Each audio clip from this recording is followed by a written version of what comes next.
नमस्कार दोस्तों। स्वागत है आपका कमोडिटी टॉक और ट्रेंड्स में। मैं रविंदर कुमार और आज हम बात करेंगे कि गोल्ड पे क्या इम्पैक्ट आ सकता है, क्या आज के डेटा है इवनिंग में और क्या टेक्निकल चार्ट पैटर्न्स बोलते हैं, क्या इंटरनेशनल न्यूज़ है और क्या और चीज़ें हमें ट्रैक करके चलना चाहिए, क्या एक्सटर्नल फैक्टर्स हैं, क्या इंटरनल फैक्टर्स हैं जिसकी वजह से गोल्ड और other commodities, crude, natural gas और बेस मेटल काउंटर में क्या मूव देखने को मिल सकता है। तो स्टार्ट करेंगे हम सबसे पहले गोल्ड से।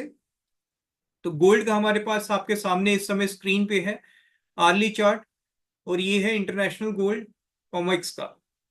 तो यहाँ पे अगर चार्ट स्ट्रक्चर की बात करें तो चार्ट स्ट्रक्चर पे आर्ली फ्रेम पे prices almost double top formations के बाद में गिरना स्टार्ट हुई है अपने रेजिस्टेंस जोन के पास से। और यहाँ पे ये आपका रेजिस्टेंस जोन है। वही बात करें सपोर्ट की तो सपोर्ट आपका 2640 के आसपास का सपोर्ट बनता हुआ दिख रहा है। पिछले दो वीडियोस में मैंने गोल्ड में बोला था कि करेक्शन बनती हुई दिख रही है। उसके बाद से अगर आप देखें तो कंटिन्यूस गोल्ड जो है ये करेक्टिव फॉर्मेशंस बनाता हुआ दिख रहा है। यहाँ पे प्राइसेस अपने रेजिस्टेंस के पास जाके छोटी छोटी कैंडल्स फॉर्म कर रहे हैं। इसका मतलब है कि यहाँ पे प्राइसेस रेजिस्ट कर रहे हैं। इससे पहले भी हमने देखा कि जब प्राइसेस एक ट्रेंड को ब्रेक करते हैं तो उसके आसपास जाके स्टक करते हैं। तो ये वो स्पेस है। इससे पहले रेजिस्टेंस के पास जाके प्राइसेस ने करेक्शन लिया, एक छोटी छोटी कैंडल्स फॉर्म करी, देन उसके बाद ब्रेकआउट आता हुआ दिखा और उसके बाद में प्राइसेस जो है ये हायर साइड में मूव किए। अभी सिमिलर काइंड ऑफ फॉर्मेशन हमें इस रेजिस्टेंस के पास देखने को मिल रही है। यहां से चांसेस हैं कि गोल्ड प्राइसेस जो है ये करेक्ट करके 2650 डॉलर और उसके बाद में और नीचे आके 2645 2640 डॉलर तक नीचे फॉल कर सकते हैं। हायर साइड में 2670 का एक रेजिस्टेंस बनता हुआ दिख रहा है। वहीं बात करें अगर हम एमसीएक्स गोल्ड की तो एमसीएक्स में गोल्ड के प्राइसेस अगर यहाँ पे चार्ट्स को देखें, ये आपके सामने 45 मिनट्स चार्ट फ्रेम है। तो अपने रीसेंट हाई के पास से ही प्राइसेस ने करेक्शन लेना स्टार्ट करी है। अभी प्राइसेस अगर डेली चार्ट पे देखें आज का इंट्राडे, तो डेली चार्ट पे प्राइसेस जो है ये अभी स्टिल ग्रीन कैंडल फॉर्म किए हुए हैं। तो यहाँ पे अभी जो इंट्राडे सपोर्ट है वो आपका डे लो है। डे लो के नीचे अगर प्राइसेस ब्रेक करते हैं 76,297, तो यहाँ चांसेस है कि करेक्शन जो है ये थोड़ी डीप हो सकती है। हार्ली चार्ट फ्रेम की बात करें तो यहाँ पे ग्रेवस्टोन डॉजी पैटर्न्स बनते हुए दिखे हैं। ग्रेवस्टोन डॉजी के बाद में प्राइसेस जो हैं ये यहाँ पे सेलिंग विटनेस किए हैं। तो ये ग्रेवस्टोन डॉजी पैटर्न है। इस पे मैंने ऑलरेडी एक वीडियोस पहले भी डाली हुई है कि किस तरीके से हम कैंडलस्टिक पैटर्न्स पे कर सकते हैं। अभी एक मैंने इनिशिएटिव भी स्टार्ट किया है जिसमें मैं 1 मिनट वीडियोस लेके आ रहा हूँ और उसमें मैं आपको इंपॉर्टेंट कैंडलस्टिक पैटर्न्स बता रहा हूँ, जिसमें पता चलेगा कि जब आप लाइव मार्केट में जाएंगे तो वो आपको पैटर्न काफी हेल्प करेगा। अब यहाँ से अगर गोल्ड की बात करें तो गोल्ड में क्या सपोर्ट बनता हुआ दिख रहा है। तो फिबोनाची के जो मैंने आपको गोल्डन रेशियो बताई थी उसी रेशियोज के अकॉर्डिंग हम आइडेंटिफाई करते हैं। तो उसमें मैंने आपको बताया था 0.5 से 0.61 के बीच में जाके प्राइसेस रुकते हैं। तो यहाँ पे 76,113 का सपोर्ट बनता हुआ दिख रहा है और दूसरा सपोर्ट जो है इस रेंज में हमें बाय करना है गोल्ड अगर प्राइसेस रुकते हैं तो वो है 76,200 से 76,113 की रेंज में। अभी प्राइसेस 23% रिट्रेसमेंट को ब्रेक करने के बाद नीचे सस्टेन कर रहे हैं। चांसेस है 76,280 के आसपास जाके सपोर्ट ले सकते हैं। हायर साइड में रेजिस्टेंस इसका 76,565 का ही रहेगा। अभी अगर शॉर्ट टर्म रेजिस्टेंस की बात करें तो शॉर्ट टर्म रेजिस्टेंस 390 के आसपास है। 400 का आप मान के चलिए यहाँ पे एक शॉर्ट रेजिस्टेंस है। अगर प्राइसेस उसके नीचे होल्ड करते हैं तो 290 का पहला टारगेट रहेगा, फिर 200 और उसके बाद में 100। तो 76,100 तक चांसेस है कि प्राइसेस जो हैं ये फॉल कर सकते हैं। डेली चार्ट को देख के ये समझ आ रहा है। वहीं सिल्वर की बात करें तो सिल्वर में भी करेक्टिव पैटर्न्स बनते हुए दिख रहे हैं। यहाँ पे सिल्वर प्राइसेस जो हैं ये भी करेक्ट कर सकती हैं आज। अभी प्राइसेस 23.6 के ऊपर सस्टेन कर रही है। यहाँ से 93,000 का एक सपोर्ट है, 30 पॉइंट ही ऊपर है अपने सपोर्ट से। अगर 93,000 के सपोर्ट के नीचे ब्रेक करती है तो 92,700 और 92,400 तक के लेवल्स इसमें आते हुए दिख सकते हैं। ओवरऑल जो बाइंग रेंज बन सकती है आज के लिए, वो बन सकती है आपकी 92,200 से 92,400 के बीच में। अगर प्राइसेस वहां रुकते हैं, छोटी छोटी कैंडल्स फॉर्म होती हैं इस रेंज में, तो चांसेस हैं, इस रेंज में अगर छोटी छोटी कैंडल्स फॉर्म होती हैं तो चांसेस हैं कि उसके बाद हमें हायर साइड देखने को मिलेगा। लेकिन बाइंग तभी बननी है जब इसके बीच में कैंडल्स सस्टेन करें और उसके बाद में 50 डे, जो 50% जो आपका रिट्रेसमेंट लेवल है, इसके ऊपर आके ब्रेक करें, देन हम लोअर साइड में 92,200 के स्टॉप लॉस के साथ यहाँ पे बाइंग आती हुई देख सकते हैं। तो ओवरऑल सिल्वर में यही फॉर्मेशन है आपके सामने, यहाँ पे देखिए अभी हम देख रहे हैं। और यहाँ पे प्राइसेस जो हैं ये 93,000 के नीचे ब्रेक कर गए हैं। अभी यहाँ से चांसेस है कि प्राइसेस जो है करेक्ट होके 92,700 तक के लेवल्स यहाँ पे दिखा सकते हैं। तो सिल्वर में अभी यही बन रहा है। उसके बाद हम नेक्स्ट मूव करेंगे डॉलर इंडेक्स में। डॉलर इंडेक्स में हमने उस दिन भी जो प्रीवियस वीडियो था जिसमें हमने डिस्कस किया था, तो उसमें हमने 102 तक के लेवल्स आने की बात करी थी। और आप देखिए कि कल का जो हाई था वो 102.099 था। अभी यहाँ पे डॉलर इंडेक्स इंडेक्स भी थोड़ा सा रेजिस्ट कर रहा है। अगर डॉलर इंडेक्स यहाँ से करेक्शन लेता है, नीचे की तरफ मूव करता है, तो यहाँ पे हाई चांसेस है कि गोल्ड में बाइंग आती हुई दिखेगी। लेकिन अगर डॉलर इंडेक्स 102 के ऊपर चलना स्टार्ट कर देता है, तो यहाँ पे ये आपके सामने रीडिंग्स हैं। कल के हाई के ऊपर अगर डॉलर इंडेक्स चलना स्टार्ट करता है और 102.50 के आसपास जाता है, तो यहाँ पे गोल्ड में सेलिंग रहेगी। लेकिन अगर डॉलर इंडेक्स यहाँ से सेलिंग करता है, नीचे की तरफ चलता है, तो हाई चांसेस हैं कि गोल्ड में यहीं से बाइंग आती हुई दिखेगी। तो ये एक इंडिकेशन है जो हमें दिखा रहा है कि गोल्ड में बाइंग बन सकती है। देन उसके बाद ईल्ड्स की बात करें तो ईल्ड्स अभी तो पॉजिटिव दिख रही हैं, जरूर डेली पे नेगेटिव कैंडल बनती हुई दिख रही है, लेकिन ओवरऑल अगर आप देखो तो एलिवेशन जो है ये ऊपर की तरफ का हायर हाई हायर लो के साथ मूव कर रही है यील्ड्स भी। तो यहाँ पे यील्ड्स का जो अपसाइड बनता हुआ दिख रहा है वो हमारा 3.9 तक यील्ड्स आ सकती हैं। इससे पहले भी जब हमने डिस्कस किया था तो 3.8 की बात करी थी, अभी 3.9 3.93 तक यील्ड्स बढ़ सकती हैं। तो गोल्ड में एक करेक्शन बन सकती है। नेक्स्ट बात करेंगे क्रूड ऑयल की। क्रूड ऑयल में हमने काफी अर्ली ट्रेंड आइडेंटिफाई करा था, और उस समय मैंने बात करी थी कि 62 50 तक की एक रैली अपसाइड आ सकती है। ये मार्किंग उसी टाइम की है, ये ट्रेंड लाइन है, और ट्रेंड लाइन को ब्रेकआउट देने के बाद प्राइसेस अपसाइड सस्टेन कर रहे हैं। इसराइल हमास की वजह से, इसराइल और हिजबुल्ला और इसराइल ईरान का जो युद्ध चल रहा है उसी वजह से यहाँ पे क्रूड में सप्लाई फियर्स की वजह से प्राइसेस जो हैं ये एलिवेट हो रहे हैं। और यहाँ पे चांसेस हैं कि प्राइसेस अभी फर्दर हायर साइड जा सकते हैं। जैसे जैसे वॉर एस्केलेट होगी, आप देखेंगे कि क्रूड के प्राइसेस जो हैं ये हायर साइड और चलते जाएंगे। अभी जो नियर टर्म टारगेट बनता हुआ दिख रहा है क्रूड का, वो 62-60 का है। 62-60 का एक रेजिस्टेंस होल्ड कर रही है कमोडिटी। 62-60 के ऊपर अगर कमोडिटी ब्रेक करती है तो यहाँ पे चांसेस हैं कि 64-60 तक के लेवल्स क्रूड में आते हुए दिख सकते हैं। वहीं नेचुरल गैस की बात करें तो नेचुरल गैस में प्राइसेस कंटिन्यूस अपसाइड में है। और अगर हम रेजिस्टेंस देखें तो रेजिस्टेंस हमारा 261 के आसपास का रेजिस्टेंस, अभी 250 रुपये, अभी स्टिल 10 रुपए का एक अपसाइड मूव इसमें देखने को मिल सकता है।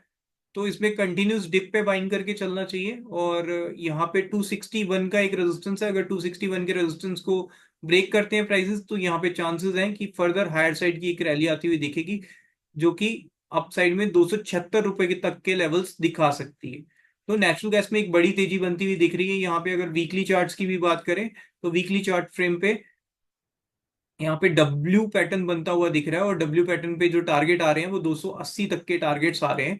तो नेचुरल गैस में एक बड़ी तेजी बनती हुई दिख रही है। लेकिन अगर हम यहाँ पे प्रोजेक्शंस लगाएं, प्रोजेक्शंस में नेचुरल गैस में काफी बड़ी तेजी बनती हुई दिखेगी, जिसमें लेवल्स जो हैं वो काफी ऊपर के लेवल्स आ रहे हैं। 328 और 347 तक के लेवल्स जो हैं इसमें मेंशन हो रहे हैं। तो ये हायर साइड में 328, 347 और 375 तक के लेवल्स जो है ये नेचुरल गैस दिखा सकती है पोजिशनल आने वाले 2-3 महीनों में। अभी की बात करें तो अभी इंट्राडे बेसिस पे नेचुरल गैस आज पॉजिटिव बनती हुई दिख रही है। ट्रेंड काफी ज्यादा पॉजिटिव लग रहा है। करेक्शन पे बाय करनी चाहिए। सपोर्ट की बात करें तो 244 रुपए के आसपास का सपोर्ट है। रेजिस्टेंस आपका 261 रुपए के आसपास है। तो 246 से 245 की रेंज में यहाँ पे बाइंग बन सकती है इसमें। और वहां से प्रेशर जो है ये अपसाइड का देखने को मिल सकता है। अब बात करेंगे गोल्ड में क्या क्या फैक्टर्स को हमको रीड करके चलना चाहिए। तो जैसे हमने कल के वीडियो में देखा था कि सीएमई का जो फेड वॉच आता है हमारा, इसमें अभी 34 दिन रह गए, कल 35 थे, तो ऑब्वियसली आज एक दिन कम हो गया। तो ये हमें बताता है कि जो फेड फंड रेट्स हैं उसमें क्या इंक्रीज हो रहा है, कितना परसेंटेज। कल 64% था रेट कट का, आज 67% है, तो आज अगेन 3% इंक्रीज हुआ है। वीकली बेसिस पे अगर देखें तो प्रीवियस वीक में 46% की प्रोबेबिलिटी थी कि 50 बेसिस पॉइंट के आसपास कट होगा, लेकिन आज वो 67% हो गया है। तो यहाँ पे इंक्रीज देखने को मिल रहा है, तो यहाँ पे चांसेस हाई हो जा रहे हैं कि 7 नवंबर वाली जो मीटिंग होगी उसमें रेट कट देखने को मिलेगा। अब उसके बाद में हम आज रीड करेंगे कि जो सीएफटीसी के जो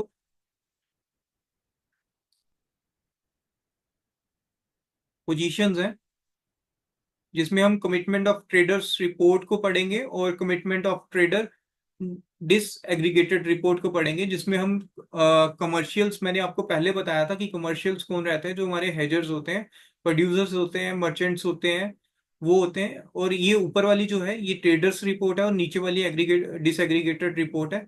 ऊपर वाली में आपको एक बहुत इंटरेस्टिंग चीज दिखाता हूँ मैं जी। ये ग्रीन वाली जो है ये आपकी नॉन कमर्शियल है।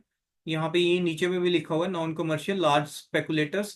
तो ये क्या करते हैं, ये शॉर्ट टर्म ट्रेंड डिफाइन करते हैं। तो आप यहाँ पे देखिए कि ग्रीन जो लाइन है सीएफटीसी की, जो ट्रेडर्स रिपोर्ट की, यहाँ पे ये डाउन साइड मूव कर रही है और सिमिलरली प्राइजेस भी डाउन साइड मूव कर रहे हैं।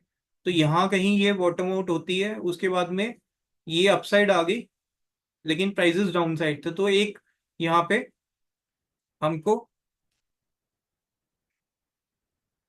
देखने को मिला कि यहाँ बॉटम आउट होती हुई कमोडिटी और यहाँ पे एक बाइंग बनती हुई दिखी। उसके बाद में सीएफटीसी में ये ग्रीन लाइन अपसाइड मूव कर रही है और उसके बाद आप देख रहे हैं यहाँ से कंटिन्यूस वो अपसाइड जा रही है और प्राइसेस भी अपसाइड जा रहे हैं।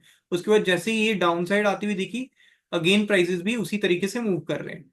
तो आपको एक बहुत अच्छी चीज यहाँ पे देखने को मिल रही है कि एक इंडिकेटर हमें ऐसा मिल रहा है यहाँ पे, जो हमें बता रहा है कि प्राइसेस किस तरीके से मूव कर सकते हैं। तो यहाँ पे आप देखिए कि अभी जो है ये अगेन हायर साइड में ही है, तो प्राइसेस जो हैं ये फर्दर हायर साइड ही मूव करेंगे। ये कल की क्लोजिंग है इस पे, तो कल की क्लोजिंग पे अभी स्टिल हायर साइड में है। अब नीचे वाला जो है ये डिसएग्रीगेटेड रिपोर्ट है, इसमें नॉन कमर्शियल आपके मनी मैनेजर्स रहते हैं। ये जो ब्लू कलर की लाइन है ये आपके मनी मैनेजर्स होते हैं। मनी मैनेजर्स होते हैं जो म्यूचुअल फंड वगैरह, जो बड़े बड़े फंड हाउसेस में पैसे को मैनेज करते हैं। तो ये अपनी पोजीशन किस तरह के तरीके से ऐड ऑन करते हैं, तो जैसे जैसे ये पोजीशंस ऐड करते हैं वैसे वैसे गोल्ड के प्राइसेस भी अपसाइड जाते हैं। तो आप ये देखिए कि मनी मैनेजर्स ने इस जगह पे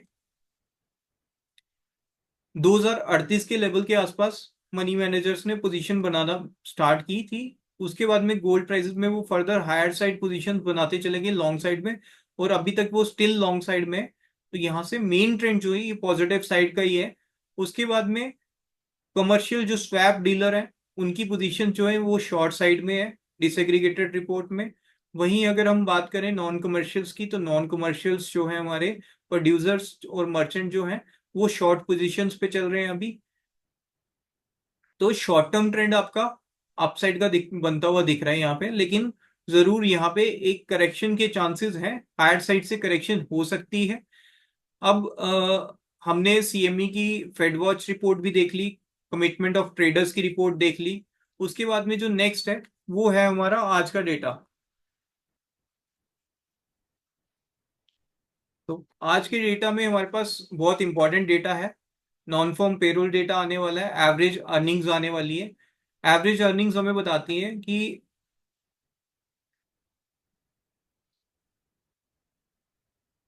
ये आज का डेटा है। एवरेज अर्निंग्स बताती है कि यूएस में कितनी एक घंटे की में कितनी अर्निंग्स हो रही हैं, ये इंक्रीज हो रही हैं, डिक्रीज हो रही हैं। उसके बाद में नॉन फॉर्म एम्प्लॉयमेंट चेंज आ रहा है। उसके बाद में अनएम्प्लॉयमेंट रेट बता रही है यूएस का। तो ये इंपॉर्टेंट डेटा सब 6 बजे के आसपास आने वाला है, और ये सारा डेटा जो है ये बहुत इंपॉर्टेंट है और इसका इम्पैक्ट डायरेक्टली गोल्ड पे देखने को मिलता है। अब अगर एवरेज अर्ली अर्निंग्स की बात करें तो यहाँ पे रीडिंग्स जो है ये कम होके आने के चांसेस बताए जा रहे हैं। तो अगर रीडिंग 0.3 से कम आती है, 0.2 या 0.1, तो गोल्ड के लिए पॉजिटिव हो जाएगा, डॉलर नेगेटिव हो जाएगा। वहीं जो इसका हेडलाइन डेटा है वो है नॉन फॉर्म एम्प्लॉयमेंट चेंज। तो नॉन फॉर्म एम्प्लॉयमेंट चेंज में ये बताता है कि वहां पे एम्प्लॉयमेंट बढ़ रही है या घट रही है, तो other than farm activities, agriculture activities. तो यहाँ पे प्रीवियस रीडिंग जो थी वो थी 1,42,000, और अभी जो फोरकास्ट है कि जो एम्प्लॉयमेंट है वो वहां पे बढ़ रहा है, 1,47,000 के आसपास का एम्प्लॉयमेंट यहाँ पे देखने को मिल रहा है। लेकिन अर्निंग्स की बात करें तो अर्निंग्स कम हो रही है, इसका मतलब सस्ती लेबर वहां पे एम्प्लॉयड हो रही है। तो यहाँ पे अगर 147 के ऊपर की रीडिंग आती है, 148, 149 या 150, तो यहाँ पे गोल्ड के लिए नेगेटिव हो जाएगा। First data slightly positive gold के लिए, second data strong negative gold के लिए। अगर एक्सपेक्टेशन के अकॉर्डिंग आता है, वही अनएम्प्लॉयमेंट रेट की बात करें तो वो एकदम फ्लैट है, कोई ज्यादा चेंजेस नहीं है, तो ये गोल्ड के लिए न्यूट्रल इम्पैक्ट रहेगा। तो ओवरऑल देखें तो यहाँ पे गोल्ड के लिए स्लाइटली इवनिंग में एक स्लाइटली बेरिश ट्रेंड बनता हुआ दिख रहा है। तो यहाँ पे चार्ट्स पे भी हमको उसी तरीके का मूव आता हुआ दिख रहा है। लेकिन अगर डेटा से पहले प्राइसेस करेक्ट हो जाते हैं ऑलरेडी, तो फिर चांसेस है कि डेटा के बाद वो बाउंस करेंगे, अगर फोरकास्ट को ज्यादा बीट नहीं करता है। फोरकास्ट इनलाइन डेटा आता है तो ज्यादा मूव नहीं देखने को मिलेगा। लेकिन अगर प्राइसेस इवनिंग तक 6 बजे तक करेक्शन नहीं आती है, सेलिंग नहीं आती है, तो चांसेस है कि फिर सेलिंग देखने को मिलेगी। लेकिन अगर मॉर्निंग सेशन में ही सेलिंग आ जाती है तो इवनिंग सेशन में एक रिबाउंड आता हुआ दिखेगा। तो गोल्ड के लिए आज यही डेटा है। इसी डेटा के बेसिस पे हम गोल्ड को एनालाइज कर सकते हैं, और हमने ऑलरेडी किया भी। अभी नेक्स्ट बात करेंगे हम बेस मेटल काउंटर की। तो बेस मेटल काउंटर में यहाँ पे कॉपर में काफी स्ट्रांग मूव बनता हुआ दिख रहा है। यहाँ से चांसेस हैं कि कॉपर प्राइसेस जो हैं ये फर्दर हायर साइड मूव कर सकते हैं। ट्रेंड काफी यहाँ पे पॉजिटिव बनता हुआ दिख रहा है। अभी रेजिस्टेंस 856 रुपीज का एक रेजिस्टेंस बनता हुआ दिख रहा है कॉपर पे। उसके बाद चांसेस है कि 860 रुपए तक को कॉपर आज टेस्ट कर लेगा। एल्यूमिनियम का चार्ट फॉर्मेशन देखें तो ये भी काफी पॉजिटिव बनता हुआ दिख रहा है। जिंक काफी पॉजिटिव है, ऑलरेडी मूव आ गया है। जिंक में फर्दर 288 290 तक के लेवल्स देखने को मिल सकते हैं। बात करें लेड की, तो लेड में अगेन साइडवेज मूव रह सकता है। सपोर्ट 186 रुपए के आसपास है, 187 तक अपसाइड देखने को मिल सकता है। लेकिन ज्यादा स्ट्रांग मूव जो है ये कॉपर में देखने को मिलेगा अगर प्राइसेस 856 रुपए के लेवल को तोड़ते हैं। 853 रुपए के आसपास का सपोर्ट बनता हुआ दिख रहा है, तो 853 के आसपास प्राइसेस से बाउंस देखने को मिल सकता है। लेकिन अगर 856 रुपए के ऊपर ब्रेक करता है तो एक स्ट्रांग मूव 860 की तरफ आता हुआ दिखेगा। तो आज के लिए इतना ही। Thank you so much. और मैं चाहूंगा कि अगर आपको ये वीडियो अच्छे लग रहे हैं, ये वीडियो सेशंस अच्छे लग रहे हैं, तो नीचे कमेंट बॉक्स में जरूर बताएं आपकी क्या राय है। और आप ये जरूर बताएं कि आप गोल्ड के प्राइसेस को क्या एक्सपेक्ट कर रहे हैं, क्या मूव आने वाला है गोल्ड में। धन्यवाद।